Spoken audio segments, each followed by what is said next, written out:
Assalamualaikum warahmatullahi wabarakatuh. Jumpa lagi pada perkuliahan kita pengantar manajemen. Pada bab ini, bab kita yang ke-11, kita akan membahas mengenai topiknya leadership atau kepemimpinan. Nah, salah satu kunci sukses kita dalam karir yaitu bagaimana kita bisa sampai pada tahap kepemimpinan. Bagaimana cara menjadi seorang pemimpin yang efektif. Nah, Anda sekalian, calon-calon pemimpin masa depan, apakah Anda sudah mempersiapkan diri untuk sampai ke tahap itu? Bagaimanapun juga, kita sebagai manusia mempunyai kesempatan yang sama untuk menjadi seorang pemimpin. Bukan hal yang tidak mungkin, makanya dari sekarang harus dipersiapkan. Pada bab ini, Ibu akan mereview one by one mengenai pokok bahasan kita ya. Yang pertama itu baik itu definisi, kemudian teori awal terkait dengan kepemimpinan, setelah itu pandangan modern, bagaimana mereka melihat fungsi dari kepemimpinan. Di samping itu juga terdapat isu-isu berkaitan dengan masalah hal-hal atau yang mempengaruhi kepemimpinan tersebut. Baik, untuk lebih jelasnya kita akan masuk pada slide selanjutnya. Baik, tujuan pembelajaran kita pada bab ini yang pertama itu mendefinisikan apa pengertian dari leadership dan leader. Kemudian yang kedua, membandingkan dan membedakan, ya, kita comparing teori awal kepemimpinan. Kemudian poin yang ketiga itu bagaimana kita menguraikan, describe dari 3 teori kontingensi utama kepemimpinan. Dan yang terakhir yaitu kita menguraikan, explain bagaimana pandangan modern tentang kepemimpinan, kemudian discuss mengenai persoalan kontemporer, isu-isu berkaitan dengan hal-hal yang mempengaruhi kepemimpinan. Banyak ahli mengemukakan gagasan-gagasan terkait pendefinisian dari kata kepemimpinan. Mari kita mulai dengan menjelaskan siapa itu pemimpin atau leaders dan apa kepemimpinan itu. Atau bisa disebut juga dengan leadership. Nah, definisi terkait dengan pemimpin atau leaders menurut Robin merupakan seseorang yang dapat influence orang lain dan memiliki otoritas atau kewenangan dalam manajerial. Nah, sedangkan untuk kepemimpinan atau leadership merupakan proses memimpin sebuah kelompok, sebuah grup, kemudian beliau mempengaruhi grup tersebut dalam mencapai tujuan dari sebuah organisasi. Untuk kepemimpinan merupakan apa saja yang dilakukan oleh seorang pemimpin. Nah, apakah semua manajer merupakan pemimpin? Karena memimpin merupakan salah satu fungsi, ya, dari 4 fungsi manajemen, maka betul sekali idealnya setiap manajer harus menjadi seorang pemimpin. Maka kita akan mempelajari pemimpin dan kepemimpinan dari perspektif manajerial.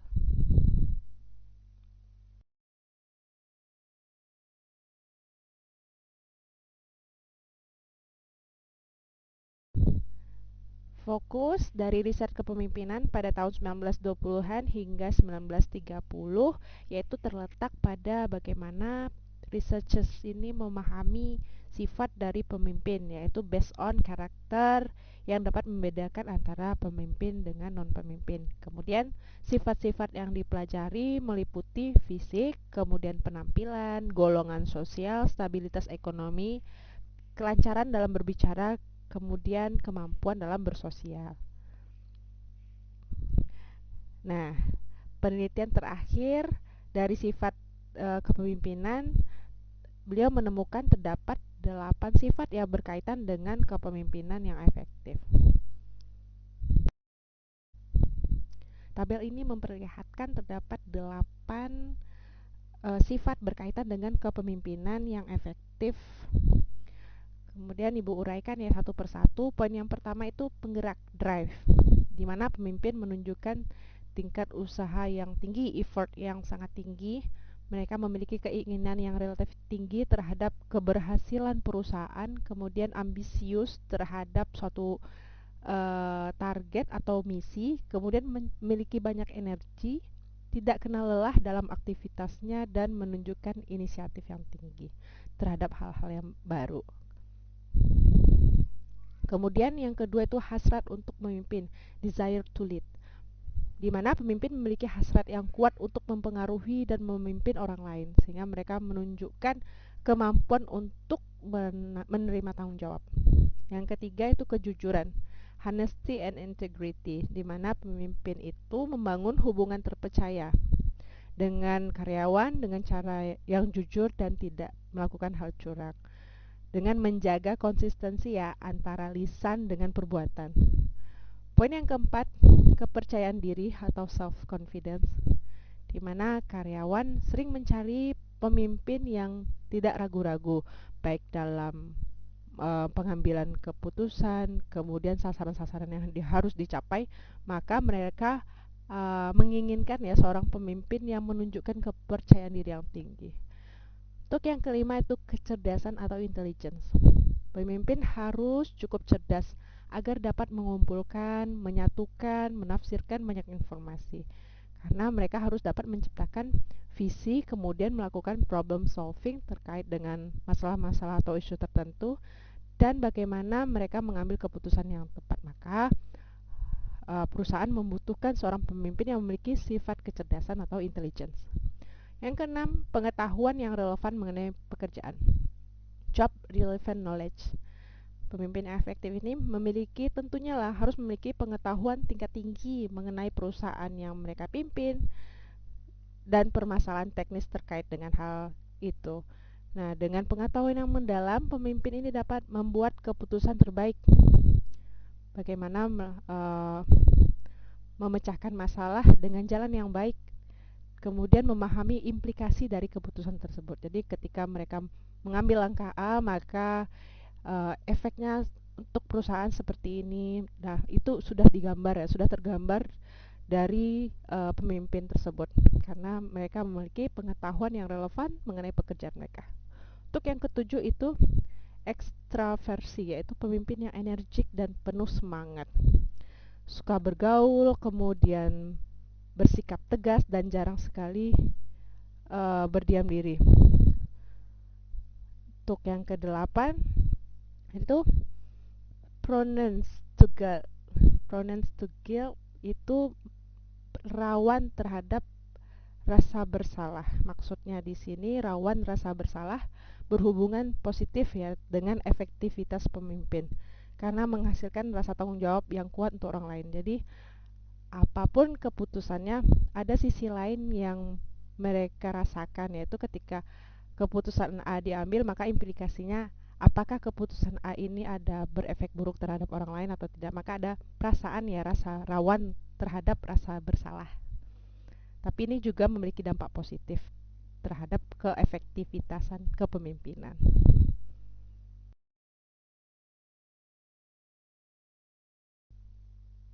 Selanjutnya, teori perilaku kepemimpinan. Yang dimaksud dengan teori perilaku merupakan teori kepemimpinan yang mengidentifikasi perilaku kemudian membedakan antara pemimpin yang efektif dan tidak efektif. Kita lihat sebelumnya bahwa peneliti akhirnya memahami bahwa sifat ya yang diteliti sebelumnya kan sifat. Maka sifat itu sendiri tidak cukup membantu dalam mengidentifikasi pemimpin yang efektif karena penjelasan yang semata-mata berdasarkan sifat mengesampingkan interaksi antara pemimpin dan anggota kelompoknya. Maka dari itu, peneliti ingin mengetahui apakah ada keunikan dalam hal yang dilakukan oleh pemimpin yang efektif atau dalam kata lain mereka ingin meneliti perilaku mereka atau behave dari si pemimpin. Nah, dalam slide ini terdapat 4 kajian utama mengenai perilaku pemimpin. Yang pertama itu penelitian dari University of Iowa, di mana terdapat 3 dimensi perilaku. Yang pertama gaya demokratis. Ini melibatkan karyawan, kemudian mendelegasikan kewenangan serta mendorong partisipasi. Yang kedua gaya autokrasi, yaitu mendikte metode kerja, kemudian membuat keputusan sepihak dan membatasi partisipasi. Yang ketiga gaya laissez-faire, yaitu memberikan kebebasan kepada kelompok untuk membuat keputusan dan menyelesaikan tugas-tugas masing-masing. Nah, kesimpulan dari penelitian University of Iowa ini yaitu gaya demokratis adalah gaya kepemimpinan yang paling efektif walaupun studi selanjutnya menunjukkan hasil yang bervariasi. Oke, kita masuk teori yang kedua yaitu Ohio State University menemukan ada dua dimensi perilaku. Yang pertama itu konsiderasi, yaitu menampilkan ide dan perasaan dari anggota grup. Kemudian inisiasi terstruktur, membuat terstruktur kerja, kemudian hubungan kerja demi mencapai tujuan. Kesimpulan dari Ohio State University ini, high leader yaitu memiliki konsiderasi dan inisiasi struktur yang tinggi, dapat mencapai kinerja dan kepuasan karyawan yang tinggi, namun tidak dalam semua situasi. Yang ketiga, teori yang dilakukan teori perilaku kepemimpinan yang dilakukan oleh University of Michigan, di mana terdapat dua dimensi perilaku. Yang pertama oriented pada karyawan, employee oriented, yang menekankan pada hubungan antar pribadi dan memenuhi kebutuhan karyawan. Yang kedua yaitu orientasi pada produksi, bagaimana menekankan kepada aspek tugas dan teknis kerja. Kesimpulan dari penelitian University of Michigan ini, pemimpin yang berorientasi pada karyawan diasosiasikan dengan produktivitas kelompok dan kepuasan kerja yang tinggi. Dan yang keempat yaitu teori perilaku kepemimpinan yang dilakukan oleh Great Managerial. Dimensi perilakunya terdapat dua aspek. Yang pertama perhatian terhadap orang, yaitu mengukur perhatian memimpin kepada bawahannya dengan memberikan skala 1 sampai 9 dari yang rendah kepada yang tinggi. Kemudian perhatian terhadap produksi, mengukur perhatian pemimpin terhadap penyelesaian pekerjaan dari rendah ke tinggi. Nah, kesimpulannya, conclusionnya dari Great Managerial yaitu pemimpin menghasilkan prestasi kerja terbaik dengan gaya 9.9, yaitu perhatiannya tinggi terhadap produksi dan juga orang atau karyawan. Tantangan bagi para manajer saat ini yaitu bagaimana mereka mempelajari untuk menjadi seorang pemimpin yang efektif. Nah, pemimpin yang efektif ini bisa disebut contohnya pemimpin yang visioner, yaitu pemimpin yang mampu menciptakan serta mengartikulasikan dan merefleksikan sebuah visi masa depan yang realistis, dapat diukur, dapat dipercaya, dan menarik sehingga dapat memperbaiki situasi saat ini.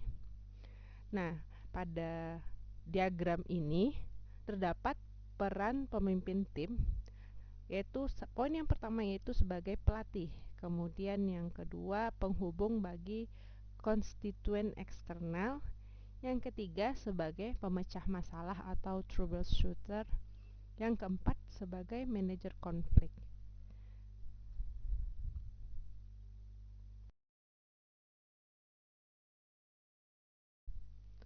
Mengembangkan rasa percaya. Kepercayaan ini sangat terkait dengan konsep kredibilitas.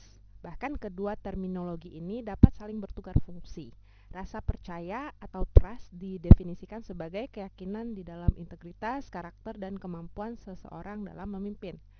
Nah, untuk kredibilitas sendiri diartikan sebagai tingkat di mana karyawan menilai seseorang sebagai orang yang jujur, kompeten, dan dapat memberikan inspirasi. Nah, penelitian ini telah mengidentifikasikan beberapa dimensi yang mendasari konsep rasa percaya. Bagaimana membangun rasa percaya? Kita lihat ada poinnya integritas, yaitu kejujuran dan kebenaran, kompetensi, pengetahuan dan keterampilan teknis, serta keterampilan antar pribadi, konsistensi, dapat diandalkan, dapat diprediksi, dan penilaian yang baik dalam menangani suatu situasi. Loyalitas, kemauan untuk melindungi seseorang baik secara fisik maupun emosi. Keterbukaan, kemampuan untuk berbagi ide dan informasi.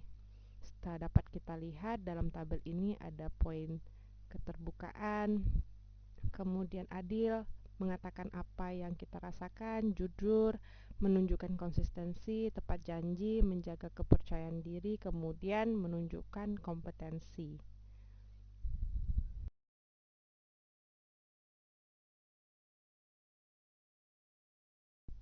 Kepemimpinan di berbagai budaya. Bagaimana kita memimpin dalam lintas budaya. Nah, budaya nasional ini mempengaruhi gaya kepemimpinan karena budaya mempengaruhi bagaimana pengikutnya memberikan respon. Nah, pemimpin ini dibatasi oleh kondisi budaya yang sebelumnya telah diterapkan oleh pengikutnya atau karyawan. Nah, tabel ini memberikan gambaran kita tentang beberapa penemuannya dari beberapa contoh mengenai gaya kepemimpinan dari berbagai studi lintas budaya. Nah, penelitian ini menemukan bahwa ada beberapa aspek universal dalam kepemimpinan. Secara rinci, beberapa elemen kepemimpinan transformasi berkaitan dengan kepemimpinan yang efektif dari negara manapun pemimpin tersebut berasal. Hal ini meliputi visi, tinjauan masa depan, memberi dorongan, dapat dipercaya, kedinamisan, positif, dan proaktif. Nah, penelitian ini memberikan impact bahwa pemimpin bisnis yang efektif di negara manapun diharapkan oleh karyawan mereka untuk memberikan visi yang kuat dan proaktif untuk membimbing perusahaan menuju masa depan, memiliki keterampilan motivasi yang kuat untuk menstimulasi semua karyawan dalam menggapai visi misi perusahaan masing-masing.